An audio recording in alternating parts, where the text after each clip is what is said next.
Am I the asshole for telling my girlfriend I will not do all the cleaning just because I work from home? I, a 29-year-old man, work remotely full-time. My girlfriend, a 28-year-old woman, works at an office. We recently moved in together, and suddenly she expects me to handle all the household chores because I am already home all day. I told her that working from home does not mean I'm free to vacuum, cook, and do laundry between meetings. I already do my fair share, but she keeps saying it is not equal because she commutes. Last week, I refused to do the dishes she left after dinner, saying I was not going to be treated like her housekeeper. She snapped that I was being selfish. Am I the asshole for refusing to do more chores just because I work from home? Top comments. Comment. Not the asshole. To be honest, working from home can, depending on the job, afford some additional flexibility at home, like putting a load of washing on at lunchtime and so on. There is also the fact that you are at home more, so you are dirtying the house more. So I do see that a partner who works from home might have that flexibility. However, it has to be a conversation and agreement, not a demand. Since you just moved in together, it would appear you want the relationship to work, so sitting down and discussing a fair division of labor is a normal part of those early living together niggles. Going to the internet to prove you have done nothing wrong does not particularly solve the issue. Comment. Info. How long is her commute? If she is commuting over 1 hour in each direction, that is 2 hours a day you have extra, for example. I am not saying you should do all the cleaning and chores, but it would be nice of you to put her washing in the machine for her or load and unload the dishwasher. Not while you are working, obviously, but in the morning before you start work or before she gets home. If her commute is short, then you do not have much more free time than she does. Answer. That was my first thought. I have recently gone from having a few days working from home a week to 100% in the office, and it is distressing how much less time I seem to have to keep on top of household chores. Comment. Not the asshole, but if she cooked you dinner and you did not do the dishes, you suck. Answer. Firehouse rules. One cooks, one cleans, unless you both cook and clean together. I'm a single mom to 2 teens. We all do this. Unless you're my ex and my daughter cleans and my son does the dishes while he sits on his butt looking for the next one-night stand when I have the kids. Comment. As a team, you should aim to have the same amount of free time because you should want that for your partner. If she has a long commute and you have none, then your fair share should be a bigger percentage of chores. I am not saying all the chores or that you have to do them during your workday, but remember that you are a team. It sounds like she has a bit of an attitude because she is jealous of your extra free time and is expressing it poorly. Try to use some of that free time to benefit you both, and her tune will change. Answer. To an extent, maybe yes, but you do not fully get to choose what your partner does for work. If they are following a career path, doing a crazy amount of overtime to follow the money and buy expensive things, it does not mean the other cannot enjoy their free time, especially if they are not interested in the grind themselves. I think it is important that expectations are discussed, but you cannot demand your partner give up their free time because you choose a job with a long commute. Another answer. So, I agree with aiming to have the same amount of free time, but I definitely feel where the original poster is coming from. To be honest, a lot of people who do not work from home think that there is flexibility every day, and that is just not the case. The majority of the time, I am working more than a standard 8-hour day because I do not have a commute. But it also needs to be a conversation where, if the person who works from home has extra time to do housework during the workday, it is a bonus and not an expectation. Right now, it seems like the latter is happening, which is crappy. Comment. How much does she do around the house, and what is her commute? Commute does factor in. If she is commuting 1 hour one way, for example, you bet I'm cleaning a few of her dishes.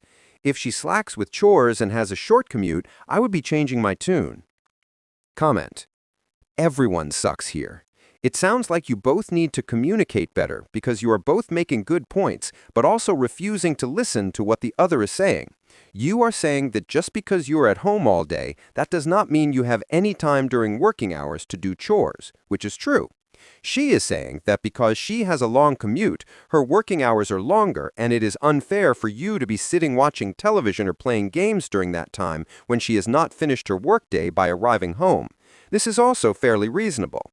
So the solution is somewhere in between, which is what I expect both of you were actually aiming at. You compare the length of your workdays to figure out how much extra free time you have available, and fill that time doing some of the household chores. When she gets home, you then split the remainder equally. Maybe that means you doing the cooking, so dinner is ready when she gets home. Maybe her commute is an easy one where she can decompress reading a book on the train rather than getting angry at other drivers, and you do a little less to give yourself an equivalent space to decompress yourself. Maybe you ask to factor in the stress and difficulty of your jobs, your earning potential, or other details to make a fair split for you both. There is no perfect answer, but you both need to communicate and agree on the suitable answer for you. Answer: I agree everyone sucks here. The person working from home should not be asked to do all the housework, but I think it is fair that the person commuting could feel a 50-50 chore split was unequal. I have done both long commutes and working from home. Where I live, someone commuting could easily spend an extra 15 or more hours of their week just driving to and from work.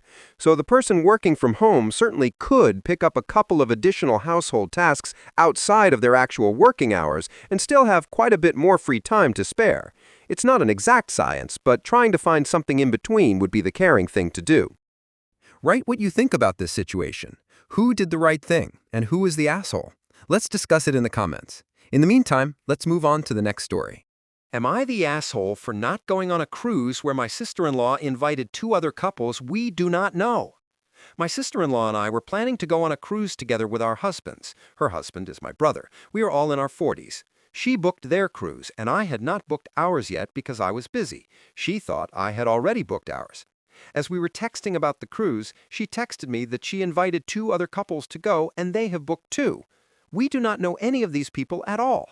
It is not the first time she has invited people we do not know to functions, like dinner out, that I thought were just going to be the four of us.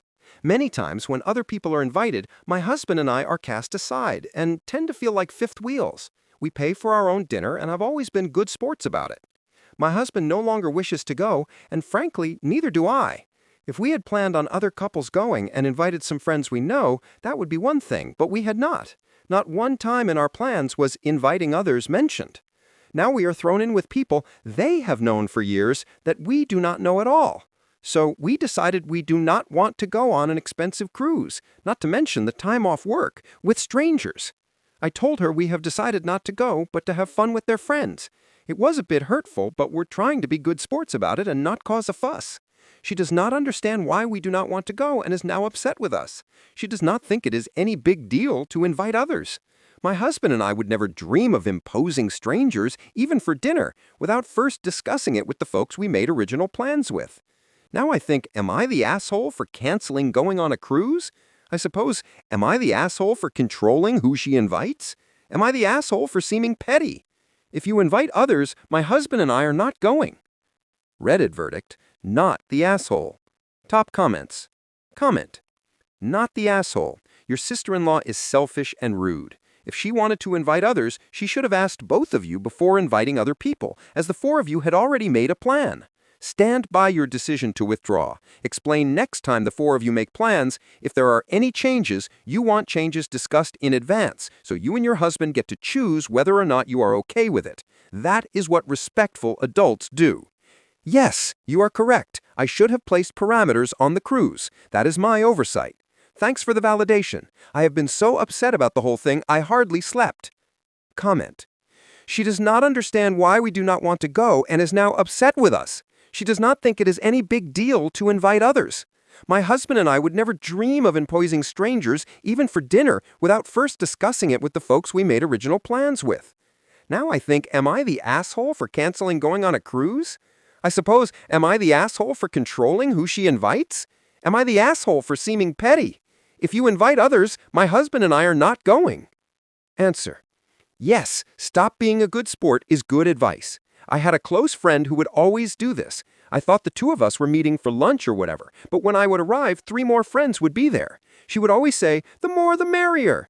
But sometimes I did not feel like a group gathering. She loves a group, and I do not, and she would just brush aside my feelings anytime I tried to talk about it. Surprise, we're not that close anymore. Not the asshole. Author. Yes, I had a friend like that too. I certainly learned a valuable lesson. We have never gone with family, and I thought it would be fun. Comment. While you are not an asshole, I do not really understand the problem. You're going to be on a cruise with hundreds, if not thousands, of strangers. Why does it matter if your sister-in-law invited 4 more strangers? Part of going on a cruise is the fun of meeting new people. But if you and your husband are kind of introverted, which it seems you are, perhaps a cruise is not the best way to spend your vacation time and money. Answer. There is an issue in that they will be expected to constantly interact with these couples, as opposed to being able to choose not to interact with anyone else on the cruise. Comment. Not the asshole. If her inviting couples who you do not know to planned double dates is a common event, you should have a private, clear-the-air conversation with your brother so that he speaks up when she is pulling similar stunts. Or moving forward, you may need to make it clear when you are going on a double date that is all it is supposed to be. What you are doing now, for example, saying nothing and trying to be good sports, just builds up resentments. Luckily, you learned about the additional travelers before spending a lot of time and money, only to be the odd ones who are, once again, left out. Author. Yes, you are right. It can build resentment. Honestly, my husband and I really like to stay away from family drama, not cause it, not be a part of it. I guess I'm going to have to bite the bullet. Thanks. Comment. No assholes here exactly, but I don't get it. A cruise is like the easiest vacation to pick and choose what you want to do and with whom. You can opt to go on whatever excursion you want and just meet up for meals and whatnot. Also, are you so full of friends that possibly having more is just out of the question? All over Reddit, I see adults complaining about not having friends and how can I make friends? Guess what? This can be how you make friends. Answer. The original poster thought they were getting some quality time specifically with her brother and sister-in-law. Now she has to share that space. That is not always a problem, but having fun with family and having fun with acquaintances and new people is just not the same prospect, even if it all goes swimmingly and they're cool people. Original poster. Hey brother, let us go hang in the hot tub and bond. Friend. Oh, I'm coming too. What do you think about this situation? Who do you think is a jerk, and who did the right thing? Share your thoughts in the comments and subscribe to the channel to get more cool and interesting stories. Thank you for watching. Bye-bye.